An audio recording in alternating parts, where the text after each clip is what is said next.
How, did you go in that direction to find out? Was it because of your product you didn't go in that direction? No, or? I would say maybe because the idea came while I was outside the country.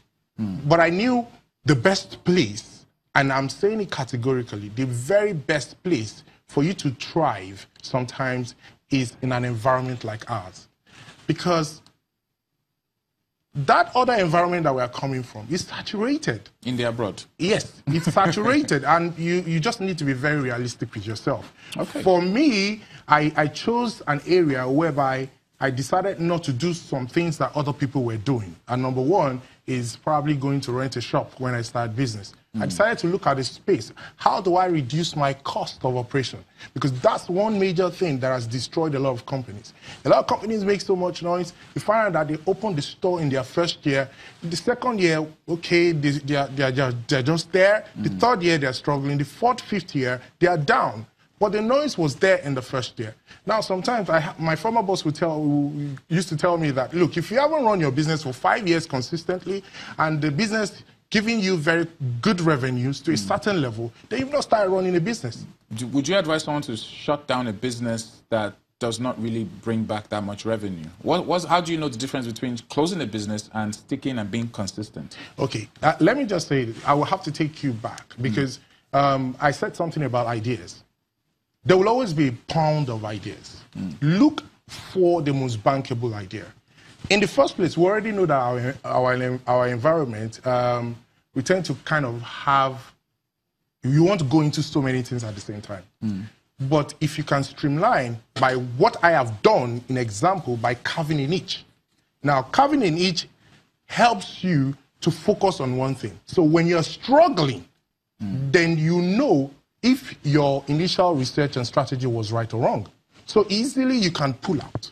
But when you've dipped your hands in too many things, you end up probably giving your, all the investment, you know, and out. Stretching yourself. And you'd have stretched yourself out of limit. Now, investment. Yeah.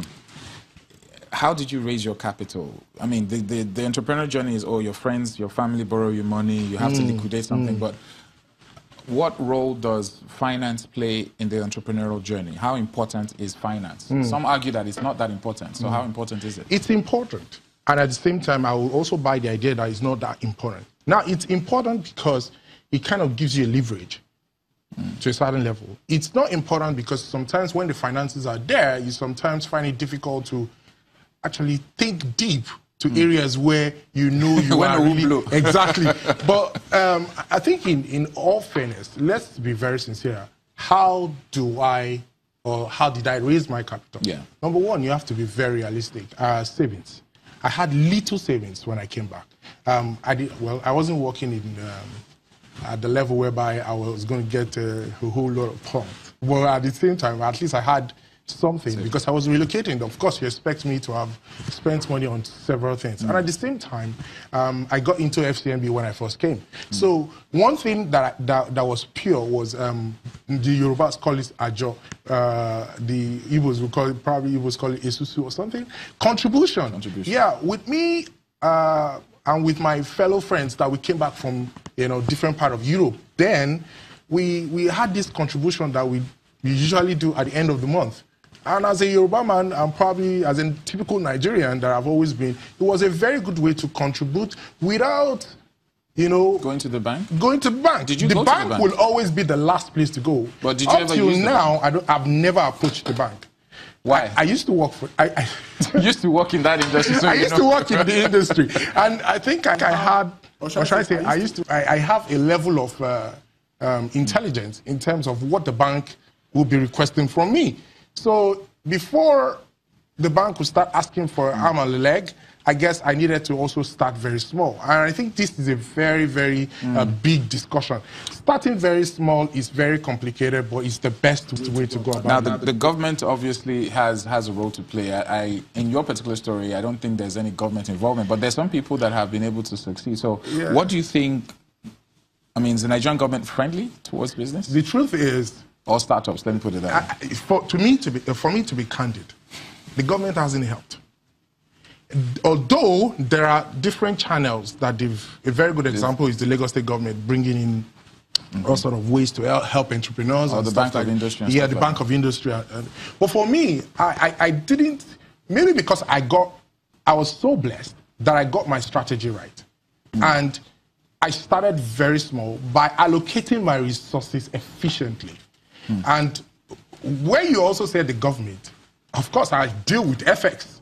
So I had to understand that for every 1 naira, at that point, I couldn't keep money in my account because I know that for every naira I was keeping, it was against the dollars. So I had to try and buy more. Yes, I have a finance background, which helped me to know that, okay, for every naira I was having, I needed to convert on time. And the moment I was converting on time, it's just like the stock market. You keep buying more, then when the price drops, before you even sell, you can buy more. Buy more. Buy more. What it means is that, you average out. In a way, you had alternative revenues of income, if I can use that word, because that was another way of increasing money. Well, but at the same time, don't forget that we import. But we import, whether you like it or not, you can't take the government out of it. But because the question was, how are the government impacting us? The government is really impacting us with a lot of negative things. Let me even pause on the government. I just want someone to be able to take something away. Now, looking back with all the knowledge you have, what is the biggest mistake you think you made? Oscar, do you want me to be very quick because we need to round up, but I want to get that. I don't think I regret, and I don't think I've made much, or should I say, mistakes. Why? Because I think I have the best resource in terms of my wife being a huge support. Yeah. With her experience, it's unimaginable. So I guess we bounced ideas to make it easier for us. Thank you very much. I'd love to talk more, but congratulations on your journey so far. I wish you all the best. It's a pleasure. We'll be back on Rubbin Minds, and this time taking a look at the issue of flooding. It's that time of the year. Are we prepared for what is ahead? Stick around and find out. Just